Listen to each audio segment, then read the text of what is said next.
Defunding the police has been a colossal failure. We'll talk a little bit more about the history of the Israel-Palestine conflict.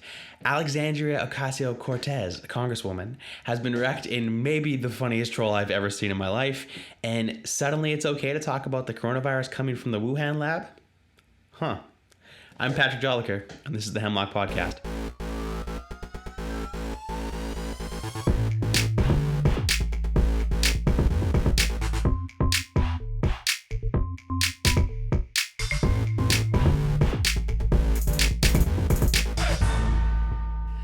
Ladies and gentlemen, welcome back to the Hemlock Podcast. So good to be back. I know we took a bit of a break there. My wife actually had some pretty severe health issues with which some of you might have seen on Instagram. She's got it all figured out. The doctors were great and figured out what was going on. And so we were in and out of the ER for a little while there, but she's doing a lot better now. So thank you to everyone who sent out thoughts and prayers. That always means a lot, and she's doing a lot better now. So.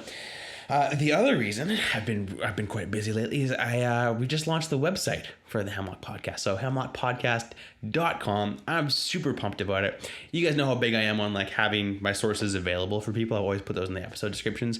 Now we've got a hub for that. So I've got all the episode profiles on the site. So all my sources for every episode will be listed there. You can go check them out for yourself, vet what I'm saying. I've never asked you to just trust me tacitly, right? I hope you have inquiring minds and you want to look into what I'm talking about yourself. And don't just take my word for it. Don't expect that. I'm not trying to hide the ball, and so that's why I list my sources. So feel free to jump in if you disagree with what I'm saying. Look at some of the sources, and if you disagree with that, that's what discussion's for. You can comment on the episodes there as well. So look forward to seeing you there. With that, we're launching memberships. So that comes with, there's a few different tiers of membership. It comes from anything from like ad-free episodes to submitting mailbag questions so you can get your comments on the show. Live hangouts, which I'm really looking forward to. A lot of you talked about like wanting to discuss things more one-on-one. So I'm looking to do like live hangouts, which will be starting hopefully in the next week or two. And then we're doing a free water bottle with every annual membership. So we have our trusty tumbler over here that won't be here much longer because we are launching a based water bottle. So if you don't know what based means, go check out the website. If you go to hemlockpodcast.com/memberships, you'll see pictures of the water bottle. Hopefully next couple of weeks, I'll have my own. I ordered mine. So that should be coming soon and you can see one in real life. So anyway, super excited about that. Go check out the website. Support if you would like. All your support means a ton. Thank you to those who already do support because it just warms my heart.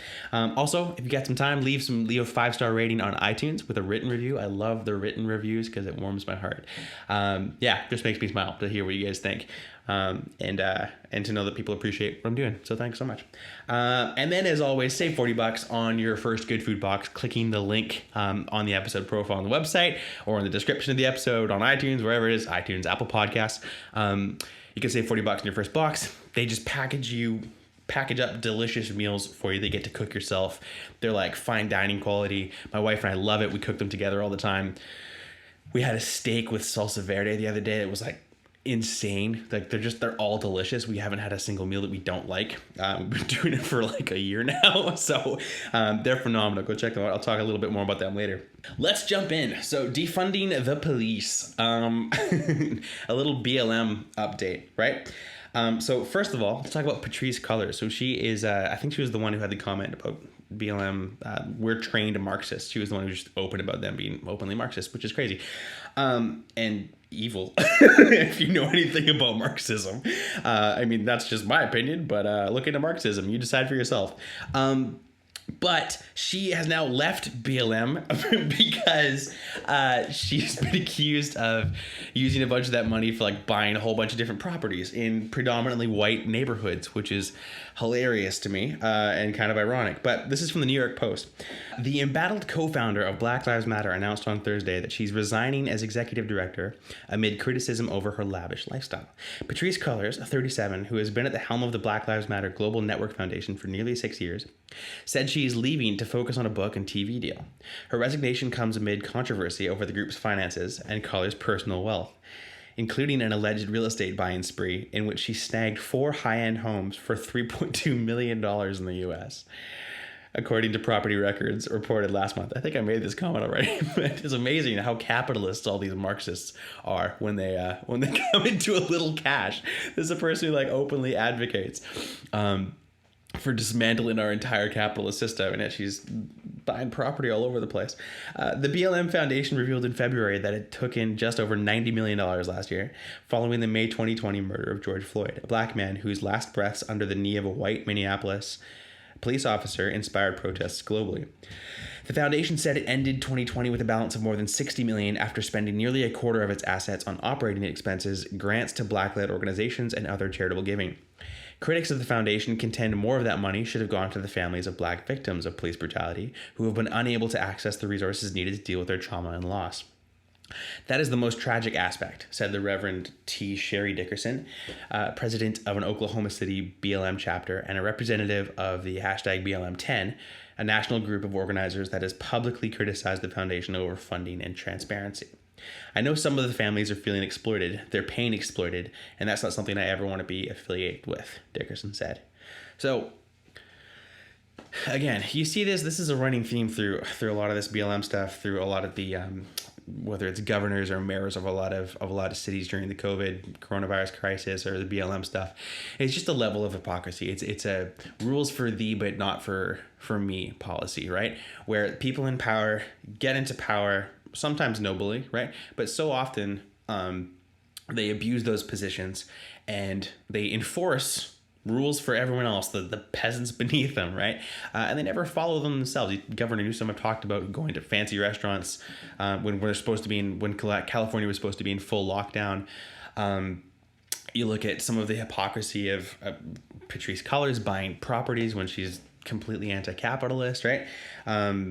You look at a lot of these world leaders that are just all over the place, disobeying the mandates that they've given for their own populations, right? There's examples of hypocrisy all over the place.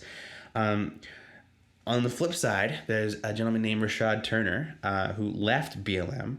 So there's an article talking about him. The founder of a Minnesota Black Lives Matter chapter said he turned his back on the organization because the ugly truth is the group's leaders don't care about black families. Rashad Turner, who is now executive director of the Minnesota Parent Union, stressed the need for education in helping black families change their lives for the better.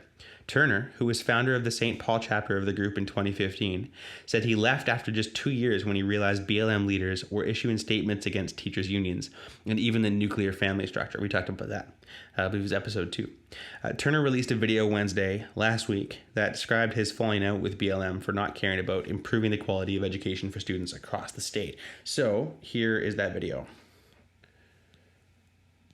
Trying a new system and it's not working. Here we go. Okay. I was born in Minneapolis in 1985. We called the North Side home at that time, 18th and Queen. When I was 2 years old, my father was shot and killed. My mother wasn't able to take care of me, so I was raised by my grandparents. They told me that if I was going to change my life for the better, education was the answer. So I worked hard in school. I got into Hamlin University and earned a college degree, first in my family. Then I went on to earn a master's in education from St. Mary's University of Minnesota. I am living proof that no matter your start in life, quality education is a pathway to success. I want the same success for our children in our communities. That's why in 2015, I was a founder of Black Lives Matter in St. Paul. I believe the organization stood for exactly what the name implies. Black lives do matter. However, after a year on the inside, I learned they had little concern for rebuilding black families, and they cared even less about improving the quality of education for students in Minneapolis. That was made clear when they publicly denounced charter schools alongside the teachers' union. I was an insider in Black Lives Matter, and I learned the ugly truth. The moratorium on charter schools does not support rebuilding the black family, but it does create barriers to a better education for black children. I resigned from Black Lives Matter after a year and a half, but I didn't quit working to improve black lives and access to a great education. Today, I serve as the president and executive director of Minnesota Parent Union. We're dedicated to helping parents move their children from failing schools to successful schools. It's hard work, and we're up against forces that don't want us to succeed. But success is possible. Just look at me and the hundreds of children and families we've helped to pursue a great education, break the chains of poverty, and lead a life of success. Awesome. Love it. So that's Rashad Turner. It's weird. It's almost like you heard a certain white guy talking about that last year sometime, if you're listening to the podcast. Just talking about how education and a proper family structure, right? Fathers in the home, mothers in the home. No matter what race or people group you're in, that's so important because it's totally negatively correlated with things like crime and education levels and graduating high school and likelihood of getting incarcerated, all that stuff. You have a good family, you're way less likely to have any of that stuff happen to you, right? So I love what he's saying there, right? He found out that BLM isn't about that. They're about breaking down the family structure, right? They side with the teachers' unions, which is anti-education in a lot of cases, right? Because teachers' unions have a lot of selfish motives a lot of the time.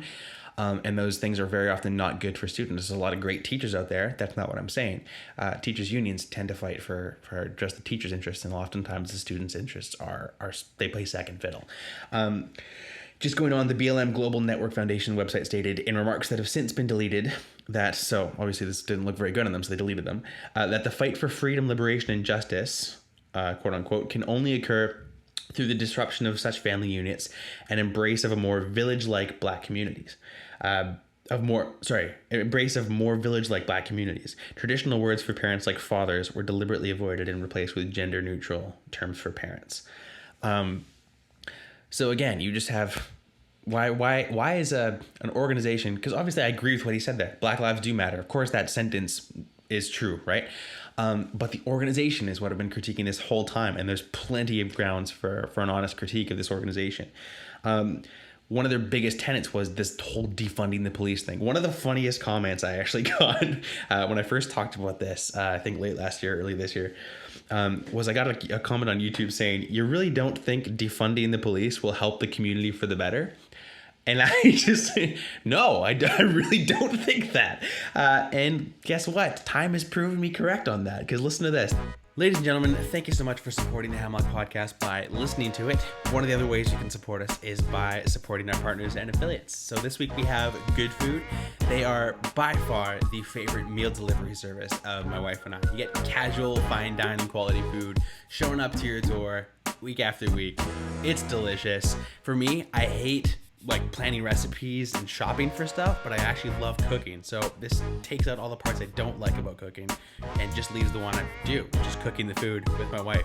This week we have beef and shiitake burgers, creamy skillet lasagna with burst cherry tomatoes, and my personal favorite, herbe de Provence chicken and roasted vegetables with creamy chervil shallot vinaigrette. I'm so pumped for that one. Every week, delicious meals delivered right to your door. Get some good food in you and save $40 on your first box of good food. Click the link in the description to get your discount. Cheers.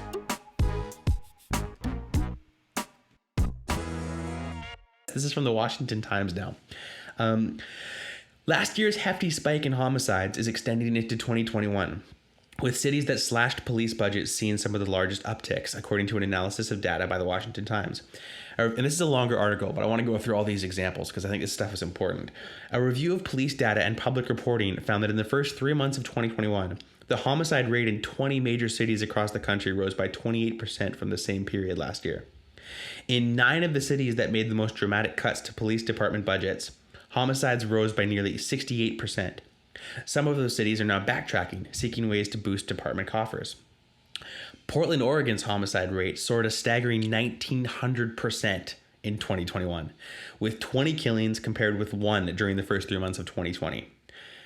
The city carved $16 million or 7% out of its police budget last year. Austin, Texas cut $20 million or 23% from its department budget and shifted another $80 million by moving certain services to other departments. Police have reported 19 homicides this year, compared with 14 during the same period last year, a 35% rise. Philadelphia reduced police funding by 5%, or $33 million, and saw homicides climb 25% to 120 in early 2021, from 96 during the same period last year. In Minneapolis, there have been 19 homicides this year, a 46% jump from the 13 in the first quarter of 2020. The city council has shrunk its department's budget by more than $9 million, or 5%. The smaller budgets have forced departments to lay off officers, abandon units, cut training, and scale back hiring goals. Law enforcement officials and some analysts say there is a link between defunding police departments and rising crime rates. Let me read that again. Law enforcement officials and some analysts say there is a link between defunding police departments and rising crime rates. So to me, that's so obvious as to be laughable, but it's like, who could have guessed that? Or you cut budgets of police departments and crime goes higher. Amazing. But we have this argument as if like that's not a really obvious conclusion. Going on, the cuts in budgets, whether it is because of the pandemic or defunding the police, is leading to a reduction in policing taking place. There is more of an opportunity for crime because there's less deterrence, said Jerry Ratcliffe, who teaches criminal justice at Temple University in Philadelphia. As part of its budget cuts, Portland last year disbanded its gun violence reduction team, which investigated firearm crimes. Community activists had pushed for dismantling the unit, saying it disproportionately targeted people of color. And very often, and I've referenced studies on this before, that like this whole proactive policing thing targeting people of color more than not is just statistically false. Like doesn't bear out under scrutiny when you consider crime rates in those discussions, right? Since the cuts and elimination of the gun violence unit in July, Portland recorded 66 homicides compared with 17 between July 2019 and April 2020. Portland Mayor Ted Wheeler last month backtracked somewhat on and Ted Wheeler's been just terrible. He actually, because they just indicted a person from the riot squad, I think a month or two ago, the whole riot squad just quit. So it's just a poorly managed. Ted Wheeler's just a moron in my opinion, and he's kind of just screwing over the people of Portland, right? Backtracked someone on defunding the police, asking the city's commissioners for $2 million in one-time funding to increase proactive policing. Some of the funds would bolster a 6-officer team that responds to shootings around the clock. When you give up on the idea that the police are going to hold people accountable, it's not surprising there will be more violence, said Randy Peterson, a former police officer and senior researcher for the Center for Effective Justice at the Texas Public Policy Foundation. The Los Angeles City Council in July voted to slash $150 million, or 2%, from the police budget. In November, voters approved a measure to devote 10% of the city's budget to non-police public safety measures. Last week, less than a year after the budget cuts, Los Angeles County officials voted to boost police funding by $36 million. The 12-0 vote included a yay from Los Angeles Mayor Eric Garcetti, a major advocate of defunding the police. In the first 3 months of 2021, the city saw 77 homicides, up from 60 during the same period in 2020, a 28% uptick. And again, so I mean, that's just one of the biggest lessons we can learn from this whole thing is like the flip-flopping and hypocrisy, like I talked about, right? So it's like you just have politicians with their finger in the wind, right? Like just which way is the wind blowing? I'm gonna go that way. There's this huge movement to defund the police everywhere, and that's the social justice, that's the virtue signaling thing to do. I've talked about that before. All these people have private security. So it's like, we're going to rules for thee, but not for me. We're going to defund the police. So the people looking after you, there's less of them on the streets. They're getting paid less. They're getting budget cuts all over the place.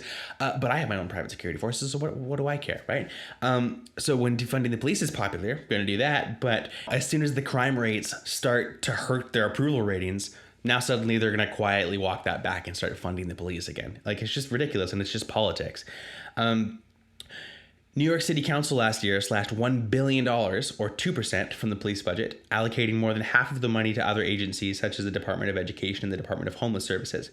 A casualty of the cuts was a 600-officer plainclothes anti-crime unit, which responded to violent crimes. This year, New York has recorded 84 homicides, up 13% from 74 during the first 3 months of 2020. That unit was the tip of the spear in dealing with violent crime, Mr. Peterson said. I think it is silly to expect anything less than an increase in violent crime if you eliminate that unit. Again, no kidding. While most big cities' cuts account for only a small percentage of the police budget, because you can say, like Patrick, oh, they only cut 2%, they only cut 5%. There's such small percentage cuts. What does it matter? Let me address it. The reductions still affect the number of officers out on the street. In Los Angeles, for example, the decrease will force the department to reduce its number of officers to 9,757 by next summer from 9,998 last summer. So it's a reduction of about 250, right? Department officials also said they will have to abandon the goal of reaching 10,000 officers within a few years. The Austin City Council tied its budget cuts to the elimination of 100 officer positions, among other cuts. Defunding is not taking place in huge levels, but pedestrian and traffic stops are down significantly, Mr. Ratcliffe said. There are more opportunities for crime because there is less deterrence. obviously, right? And then like, I'll get the response too when I have these conversations, like, Patrick, there is a pandemic last year, so it's not fair to use 2020 as like a measuring stick, right? You'll notice so far, if you go back into what I've just said, or you read the article yourself, most of these comparisons are from the first few months of 2020. So we didn't hit lockdown until like middle of March, April last year. So they're using totally fair comparisons by comparing the beginning of last year before we ever had pandemic measures or anything like that in place. So let me address that as well, though, because it goes on to say that some say the rise in homicide rates is not tied to the budget cuts, but rather to the social and economic upheaval caused by the coronavirus pandemic. COVID-19 created lockdowns, which created stress, anxiety, people out of work, and people at their wits' end, said Alex Piquero, a criminologist at the University of Miami. At the same time, gun sales increased and the drug trade didn't stop. All of those things happening at once are a constellation of factors creating a perfect storm. But Mr. Ratcliffe dismissed COVID-19 as the reason for soaring homicide rates. I think you hear criminologists blame the pandemic because there's not a willingness to acknowledge by those who push to defund the police that the police do have a crime prevention role.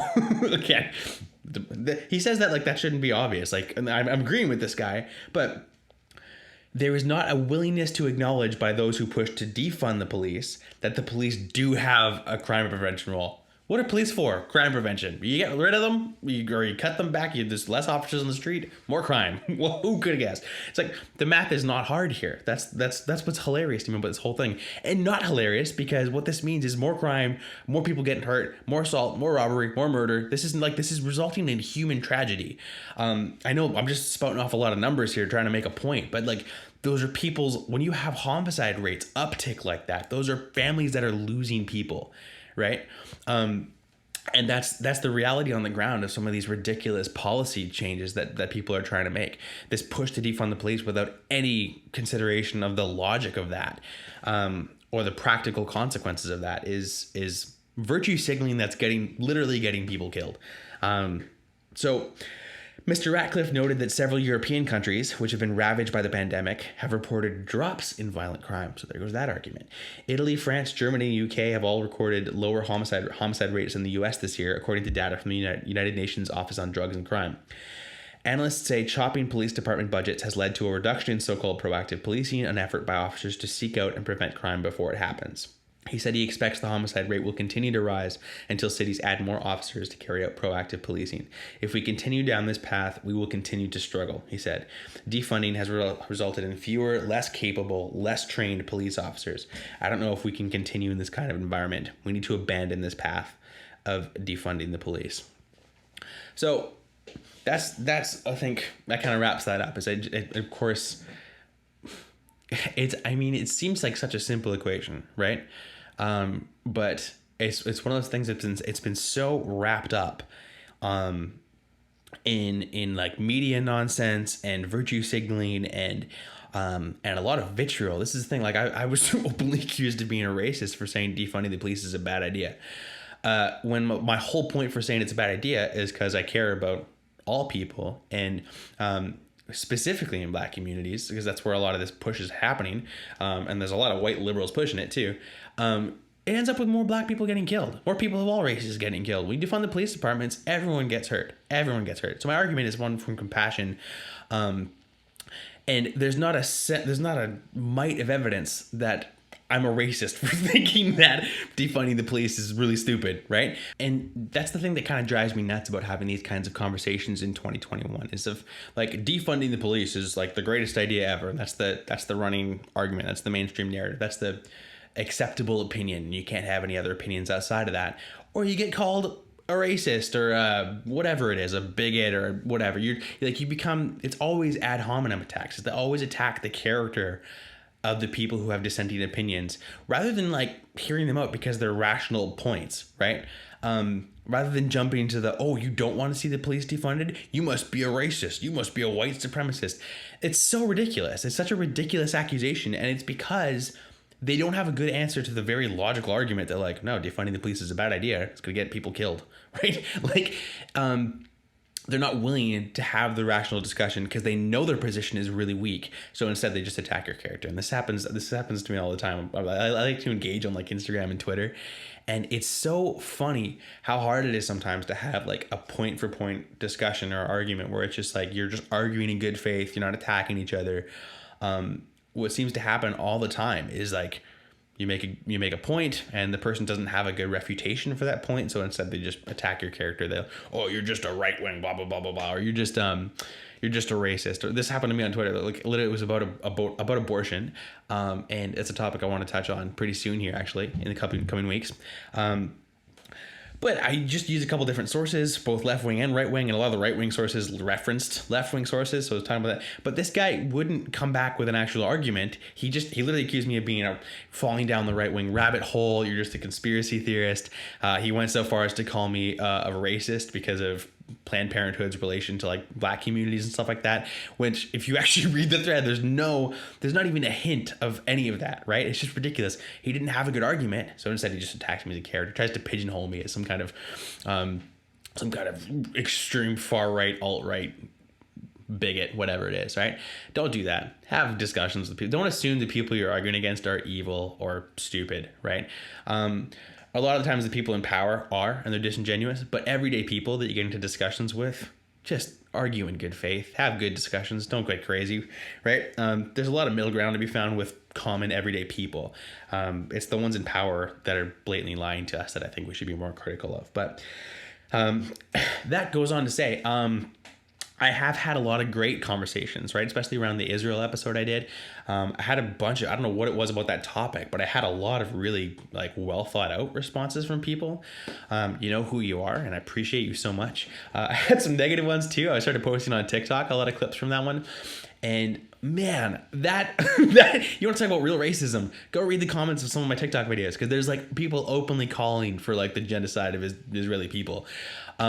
Throughout all, it's incredibly racist towards, or anti-Semitic towards Jews, like blatantly. I'm not just like hyping that up to be sensational. There's a lot of that. But I did have really good conversations with a few people that I really appreciated. So I wanted to address some of those points. Actually, we wanted to talk too really quickly about, I just wanted to address, I'm going to talk about this more. I've mentioned that before. Residential schools, because there's been a lot of stuff that's come up in the news in Canada lately, of just the discovery or rediscovery of grave sites on residential schools, and you have numbers in the hundreds of like graves of like children. There's reports saying a lot of it was like tuberculosis, or it could have been abuse, or it's people are trying to find the sources of how these children died. Regardless, residential schools are a massive blight on the country of Canada, and it's disgusting that our government had a huge hand in this mismanagement, just like disgusting policies of like forced assimilation, and unfortunately the church had a big part of it as well. And sometimes I think the intentions were good, but the policy and the practice turned out to be a nightmare. And I wanted to do a deep dive into that whole subject. But it just a lot of the stuff. I know there's a lot of pain in the First Nations community in Canada with the discovery of these graves, and it's really rough. And I want to talk about it more and give it the respect it deserves. But I just wanted to mention it because it's in the news right now. But to follow up with Israel. Some of the main critiques I got were the Israeli settlements are illegal, right? So talking about the West Bank there, really quickly on that, the 6-Day War was in 1967. That's where the Israelis won the land in the West Bank, and that's where the settlements are being built. So since the 6-Day War was arguably legal, right? People say, "Oh, just Israel attacked Egypt and for no reason." What actually happened was Nasser, the leader of Egypt, he actually broke the terms of a ceasefire that was going on back then. So it's not a stretch to say that it was a legal war. And even if Israel technically fired first, it's because Nasser broke the ceasefire, terms of the ceasefire. So by international law, if the war is legal, then it is legal to actually occupy and build settlements in the land that you took during a war in which you were threatened, right? So there is an argument for that. I'm not saying that's like the end all be all of the argument, but there is a fair argument that the war is legal, thereby the occupation is legal, right? Because welcome to the history of military conquests ever. Like every time a nation takes land in a war, especially one in which they weren't the initial aggressor, because Nasser was being threatening and kick the UN basically out of the area. There was like a buffer zone between Egypt and Israel. Kicked the UN out of it, moved a bunch of troops there. It was pretty obvious they were about to attack Israel, and so Israel made it a preemptive strike at their airport, right? Other argument was that Israel commits war crimes as well. And again, Israel has been guilty of war crimes here. A lot of those stories are incredibly hyped up and sensationalized by media. and by activists who are anti-Semitic or anti-Israel. But specifically the two groups that someone mentioned were the groups called the Irgun and the Lehi, which were more radical groups. They were eventually actually assimilated into the Haganah, which is like the main Israeli paramilitary organization that eventually became the IDF. But they were they were assimilated into the larger Israeli military so that the Israeli military could like keep better tabs on them, because they weren't often practicing a moral war, and Israel's military forces have been really they go further than a lot of militaries in the world to make sure they're fighting a moral war and they're not just ruthlessly attacking civilians and that kind of thing, right? So are mistakes made in war? Yeah, of course. But this is Robert Kemp in CNS News. Based on my knowledge, Robert Kemp is a commander or general, I think. Based on my knowledge and experience, I can say this. During Operation Cast Lead, the Israeli Defense Forces did more to safeguard the rights of civilians in a combat zone than any other army in the history of warfare. That's generally true of Israel's military forces, right? Israel did so while facing an enemy that deliberately positioned its military capability behind the human shield of the civilian population. In his brief presentation, Kemp said that Hamas was expert at driving the media agenda and adept at staging and distorting incidents. He listed some of the steps taken by the IDF, including dropping warning leaflets in targeted areas, aborting missions that could have taken out Hamas military capability in order to prevent civilian casualties, and allowing humanitarian aid into Gaza during the conflict. Despite all of this, of course, innocent civilians were killed. War is chaos and full of mistakes. There have been mistakes by the British, American, and other forces in Afghanistan and Iraq, many of which can be put down to human error. But mistakes are not war crimes, Kemp said. And so that's the thing. A lot of the argument too is like get into like the land rights and all this kind of stuff. I read a great book called Reclaiming Israel's History, which talks a lot about the history. It's a pretty fair book too. There's not a lot of critique of it being biased, and it seems to present a pretty fair argument. This is the thing. Going by the history of it, right? 1937 with the Peel Commission, 1948 with the UN, 1967, all these times where there's been like offers of peace and then answers of war from the Palestinian side, right? Over and over and over again, Israel has acted in good faith and offered land, right? It was like the first one, the Peel Commission, it was like Israel was going to get 20% of Palestine water, whereas Palestinians were going to get 80%. And they weren't even called Palestinians. The national identity as Palestinians didn't even begin until like the 1960s, right? But there's like an Arab nationalist movement that preempted all that, right? But you get into this whole land rights argument, looking at the history of it, and Dennis Prager says this, right? If the Palestinians put down their arms today, tomorrow there would be peace in the Middle East, right? If Israel laid down their arms today, by tomorrow, Israel would cease to exist. They'd be annihilated. Because that's been the running theme throughout the whole history of the area over the last like 100 years. There's just been a refusal to negotiate on the part of the Palestinian leadership, right? And obviously the Palestinians themselves, the civilians, are victims of this whole thing, right? I have utmost compassion for those people, but their leadership refuses to negotiate, continues to endorse terrorism, whether it's actively perpetrating the terrorism or it's a pay-to-slay policy where they're paying off the families of terrorists for being suicide bombers or killing Jews or whatever it is. There's a ton of endorsement or perpetration of terrorist activities by Palestinian leadership. So it's pretty clear who the aggressors are to me, if you look at the history of it. So that kind of wraps up the main responses I got to that, and I'd love to hear your responses on that if you think I'm still out to lunch. But back again with another way to support the Hemlock podcast. One of the things I try to be really faithful to do is stay as true to the facts as I can. So sometimes that means going a little beyond the bounds of your average internet search, doing a deep dive, jumping into a book. This week, the topic was the Israel-Palestine conflict. The book was Reclaiming Israel's History, Roots, Rights, and the Struggle for Peace by David Brog. Super fantastic read, comprehensive history of the area, tries to be really fair, highly recommended. No history is so disputed as the history of Israel. Some see Israel's creation as a dramatic act of justice for the Jewish people. Others insist that it was a crime against Palestine's Arabs. Author David Brog untangles the facts from the myths to reveal the truth about the Arab-Israeli conflict.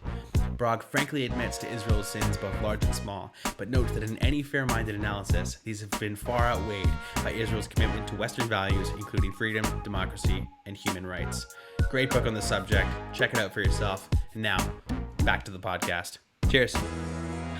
On a lighter note, Abuela, AOC's Abuela. So Congresswoman Alexandria Ocasio-Cortez.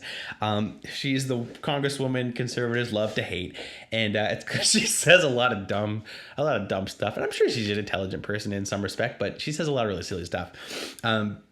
And so she tweeted this out. Just over a week ago, my abuela fell ill. I went to Puerto Rico to see her. My first time in a year plus because of COVID. This is her home. Hurricane Maria relief hasn't arrived. Trump blocked relief money for Puerto Rico. People are being forced to flee ancestral homes and developers are taking them. So, and she posts this picture of like her grandmother's dilapidated home, right? And so Matt Walsh from Daily Wire, and I know I'm a fan. People don't like Daily Wire or whatever. If you haven't listened to them, most people that don't like Daily Wire haven't listened to them. They just heard the leftists talk about Daily Wire. So they have a really warped view of who they are. They're good souls. They're hilarious. They're intelligent people. So Matt Walsh from Daily Wire issued the following statement regarding his, this is basically what he did, is he started a GoFundMe campaign for AOC's abuela, right? So, because she just wants to blame Trump and blame Republicans for it. And Matt Walsh was like, why doesn't she help me? You know, AOC makes $180,000 a year, just bought a Tesla a little while ago, right? Why didn't she do anything to help her abuela? So he issued the following statement regarding his GoFundMe campaign to help rebuild AOC's abuela's house in Puerto Rico. I sprung to action when AOC shared heartbreaking photos on Twitter of her abuela's house that was impacted by Hurricane Maria in 2017. AOC, who earns over $180,000 per year and drives a luxury car, blamed Donald Trump for the dire state of her ancestral home in Puerto Rico. I wanted to help the abuela de AOC, so with the help of over 3,000 supporters, including Ben Shapiro, Michael Knowles, Candace Owens, and David Bazell, I raised $110,000 in just a few hours to help her rebuild her house. Unfortunately, last night, GoFundMe informed us it suspended our campaign after AOC's family declined the aid. I'm grateful for the outpouring of support for AOC's abuela, even if AOC isn't. But questions do remain. Why didn't AOC help her own abuela for nearly 4 years? Why did she turn down our help? Does AOC only want government help? Why has she remained silent? All we can do is speculate. On my end, I'll continue fighting to make the world a better place, one abuelita at a time. So I think this is just beautiful. This is like, I think this is like expert level trolling, right? Because AOC is an out and out, which calls herself a democratic socialist, which is a modifier to make socialists sound better because there's still a deserved degree of antipathy towards socialists in the US. So she's now a democratic socialist, thinks basically that we should have incredibly high taxes and then the government can redistribute wealth where it sees fit. So having massive social programs, right, where they just basically confiscate a ton of wealth from people who are working hard to get it and then redistributing it, having large social programs. So it's premised on like caring for the poor and like really compassionate, right? It never works out that way because governments are greedy. And so like every time you have a state, you have human factors involved, right? Where it's like all the wealth is getting funneled through this little group of people in the government, right? This supposedly noble state. You have massive amounts of greed and corruption, right? And poverty and all your incentives for being innovative and creative and starting businesses and creating the amazing new products like we have in North America, all those go away under a socialist system, right?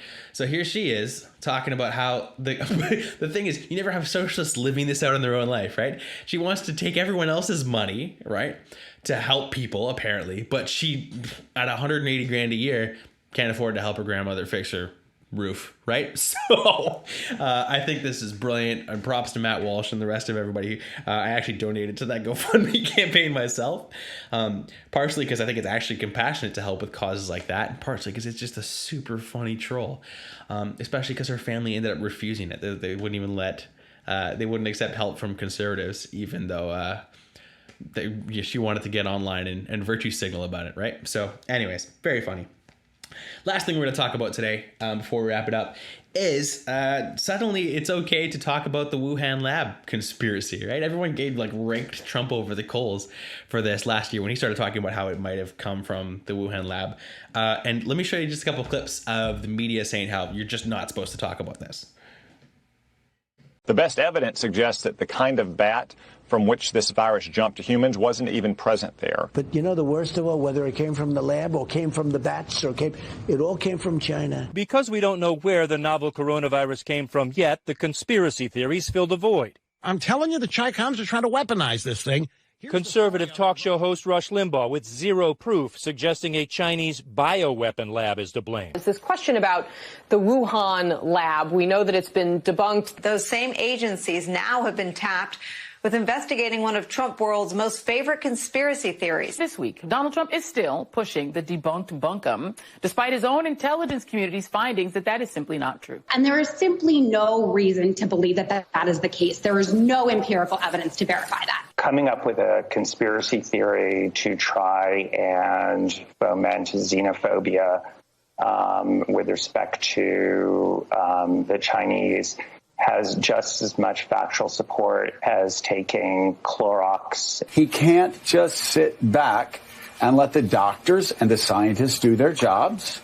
He's got to chime in. He may pick up the conspiracy theory that this was some weapon. People don't keep bats in captivity. Complete baloney. We don't need to invoke conspiracy theories. This is just another example of the president trying to change the narrative from his own failings. The problem for President Trump is that he's running for re-election, is looking for ways to deflect blame for the performance of the administration. If you look at the evolution of the virus in bats and what's out there now, this is my favorite part. It's very, very strongly leaning towards this could not have been artificially or deliberately manipulated. That's Fauci in 2020. So I wanted to ask, are you still confident that it developed naturally?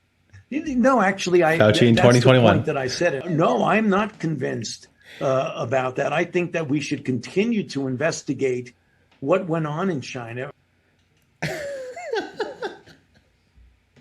So I just think that's brilliant. You just see all these people flip-flopping, right, all over the map. Trump's a racist for saying it might have come from a Chinese lab back in 2020, but now there's credible evidence that it very well may have come from this lab. Now it's okay to say, and one of the funniest evidences of that is I don't know if you saw Jon Stewart on Stephen Colbert. This is a longer clip, but it's hysterical, so we're gonna watch it because I think it's really funny. It points out the kind of the hypocrisy I've been talking about. I honestly mean this. I think we owe a great debt of gratitude to science. Science has, in many ways, helped ease the suffering of this pandemic, which was more than likely caused by science.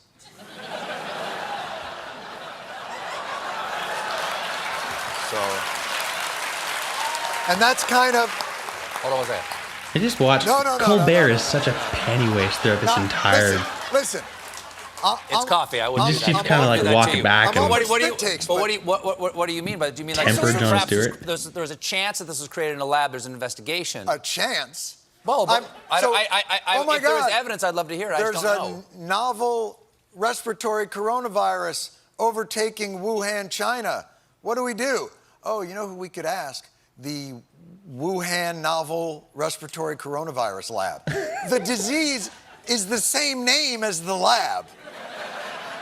That's just a little too weird, don't you think? And then they ask the scientists, they're like, how did this, so wait a minute, you work at the Wuhan respiratory coronavirus lab. How did this happen? And they're like, a pangolin kissed a turtle.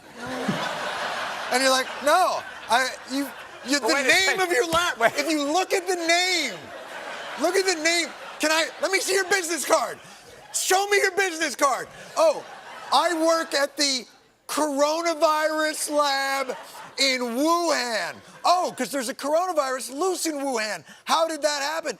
Maybe a bat flew into the cloaca of a turkey and then it sneezed into my chili and now we all have coronavirus. Like, come on. Wait a second. What about this?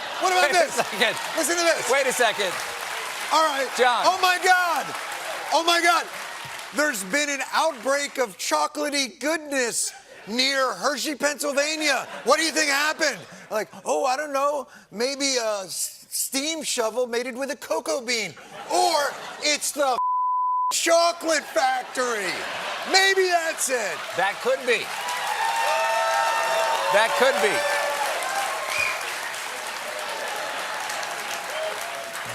That could By be. the way, I gave them all tuberculosis. Just That could very well be, and Anthony Fauci and Francis Collins at NIH have said, like, it should definitely be investigated. Don't stop with the logic and people and things. The name of the disease. He has to appeal to his Lord and Savior, Anthony Fauci. Wait a second.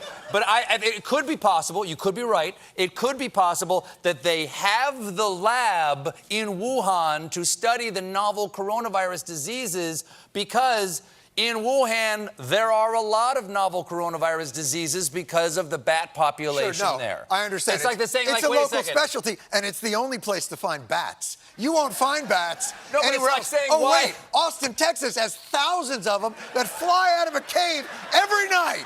Every night at dusk. Is there a coronavirus, an Austin coronavirus? No, it doesn't seem to be an Austin coronavirus. The only coronavirus we have is in Wuhan. Yes. Where they have a lab called, what's the lab called again, Stephen? The Wuhan Novel Coronavirus Lab. I believe that's the case. And how long have you worked for Senator Ron Johnson? Let me tell you something. He doesn't have a response to his point, so he just attacks Jon Stewart. He just criticizes him. This is not a conspiracy. Here's the thing about science. You could be right. You could be right. But this is the problem with science. Science is incredible, but they don't know when to stop, and nobody in the room with those cats ever goes, yeah, I don't know if we should do that. Like, they're... A few years back. I agree with you. If science can do it, they will do it. They will do it. They're like, oh, curiosity killed the cat. Oh, okay, well, let's kill 10,000 cats to find out why. And you're like, that's what science does. They push things. They do the thing like, okay, listen to this. So a few years back. You know, we stopped filming a long I understand time that. ago. Won't even allow the opinion to air. This is. Or at least makes a joke referencing such. I've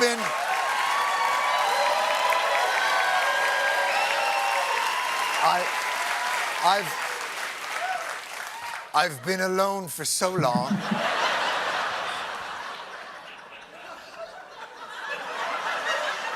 And when I realized that the laboratory was having the same name, first name and last name, of the evil that had been plaguing us, I thought to myself, that's up. Listen to what I'm saying. John, I'll tell you what I'm suspicious of. I'll tell you what I'm suspicious of. I'm suspicious of the Daytona Beach Spring Break Herpes Lab. That might be where all the herpes comes from. Has to make fun of Florida because it's a Republican state, right? I've been to that lab. Oh, I know. I know. We have to take a brief break, John. What? Yes. We'll be right back with more of wherever this edit happened. Stick around. So you just see, I mean, I can't stand I used to like Stephen Colbert. I can't stand him, especially in that clip. Because the entire time he's just cowardice. Like he just keeps walking it back. He's towing the party line, makes an appeal to Lord and Savior Anthony Fauci, and he's criticizing Jon Stewart, and again, still calling him a conspiracy theorist, for making a really logical point. Did the coronavirus come from Wuhan lab? I don't know. I don't know if it'll ever come out. I'd love to find out where it actually came from, but who knows? The point is, it's a very logical, rational point based on exactly what Jon Stewart just said, and he said it in a hilarious way. But that opinion was anathema. You could not say that. Trump was a racist for saying that. Any conservative that even mentioned that, it was called the Wuhan lab conspiracy, right? People just denounce people as conspiracy theorists because it's not the accepted opinion. Why? It's a perfectly logical position to hold. And the fact that we shut down discussion to that extent really makes me nervous in our society, I think. If we keep going that direction, it doesn't go to good places. It goes to scary places, right? And so that's what I'd like to see is just the reason I think free speech is such a big issue right now is because we keep shutting down conversations like that. Jon Stewart hilariously points out how common sense, how rational a position that is to hold. Just to suggest it may have come from there. But you weren't allowed to do that for almost a year until our benevolent overlords decided it was okay to now have that opinion, right? So anyways, free speech is really important, I think. And so that's a really funny and kind of scary example of how it was just shut down for a long time. So that's why this podcast, I want it to be known for having the courage to talk about unpopular opinions. And thank you for those that listen to this podcast, because it shows you have the courage to hear opinions that you maybe haven't heard before, things that you might disagree with. And hopefully you have the courage to discuss those with people in your life. Because without the ability to discuss things rationally, we never find solutions for anything. If you're shutting down one side of the discussion entirely, that's a recipe to just devolve further and further into extremism. So thanks for being willing to listen to maybe what are the unpopular opinions. I want to promise you that I'm going to have the courage to keep talking about them. And because we need free speech back. We need to get to a place where we can discuss things without having unpopular opinions shut down, often forcefully. So anyways, God bless. Thanks for listening. Go check out the website, hemlockpodcast.com. I want to see some membership start rolling. I'd love to start hanging out with you guys and get some of those water bottles going out because they're pretty fun and pretty hilarious. And go check them out. So much love. You guys have a great week, and we'll see you soon. Take care. Thank you so much, everybody, for listening to this week's Hemlock podcast. Don't forget to subscribe and share it with your friends and family. Tell them to subscribe, because if you loved it, then they're going to love it too, obviously. Also, head on over to iTunes to leave us a 5-star rating and review. That helps us a lot with the charts. And if you're not going to leave us 5 stars, then forget about it. Don't worry about it and enjoy the rest of your day. Lastly, head on over to the hemlockpodcast.locals.com to become a supporter and receive access to exclusive content and ad-free versions of the Hemlock podcast. Love you so much for listening. Let's continue to ride out this increasingly insane world with irreverence and joy. This is your host, Patrick Jolliker, and much love, y'all. Peace.